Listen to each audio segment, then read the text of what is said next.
Apple, ప్రొమగ్రనేట్, banana, పాలు. వేడి చేసిన పాలు చల్లగా చేయాలి. ఇది కస్టర్డ్ పౌడర్. వేడి చేసి చల్లగా చేసిన పాలు, మనం కస్టర్డ్ పౌడర్ చూపించినాం కదా ఇప్పటిదాకా, ఆ కస్టర్డ్ పౌడర్ని ఇలా కలిపేసుకోవాలి పాలల్లో. దీన్ని ఇప్పటిదాకా చూపించాను కదా ఫ్రూట్స్, ఆ ఫ్రూట్స్లలో వేసేసుకోండి. కలపండి బాగా.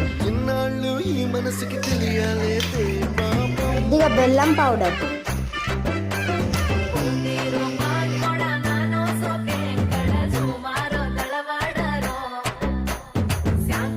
దీన్ని ఫ్రిడ్జ్లో పెట్టుకోవాలి 1 అవర్.